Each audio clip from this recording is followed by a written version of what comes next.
आपको स्क्रीन पर दिख रहा है वो क्वेश्चन कुछ इस प्रकार है कि ए और बी की आय का अनुपात 2:3 और उनके व्यय का अनुपात 1:2। जब उनमें से प्रत्येक की बचत 24,000 रुपए है तो ए की आय ज्ञात कीजिए। देखो हमारे सामने दो व्यक्ति हैं, कौन कौन, ए और बी।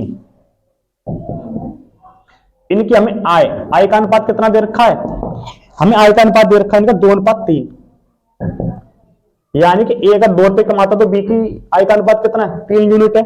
लेकिन हमें इनके व्यय यानी खर्चे का अनुपात कितना दे रखा है, यानी व्यय, हमें व्यय का अनुपात दे रखा है 1:2। अब देखो, और उससे पूछा कि प्रत्येक 24,000 की बचत करता है तो एक या ज्ञात कीजिए। तो कैसे बनाए क्वेश्चन, देखो दोनों समान रुपए बचा रहे हैं, यानी कि ये भी कितना बचा रहा है 24,000 बोला है ना, और ये भी कितना बचा रहा है 24,000। दोनों रुपए में देखा जाए तो समान बचत कर रहे हैं, लेकिन अनुपात में देखा जाए कितनी बचत कर रहे हैं। अगर ये 3 रुपए कमा रहा है, कितने रुपए खर्च कर रहा है, 2 रुपए, तो बचा कितना रहा है, ये भी कितने रुपए बचा रहा है 1 रुपए, और ये 2 रुपए कमा रहा है 1 रुपए खर्च कर रहा है, ये भी कितना बचा रहा है 1 रुपए। यानी कि यहाँ पे इनकी बचत का अनुपात भी क्या है, समान, और इनकी बचत भी क्या है, समान। एक सवाल बहुत आसान हो गया, यानी कि यहाँ से 1 यूनिट के बराबर वैल्यू कितनी है 24,000, तो 1 यूनिट बराबर 24,000।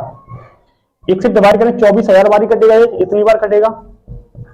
हमें पूछा गया एक ही आय कितनी, 2 अनुपात में, तो क्या कर देंगे 2 का गुणा, यानी 24 दूनी 48, यानी 48,000 हमारा इस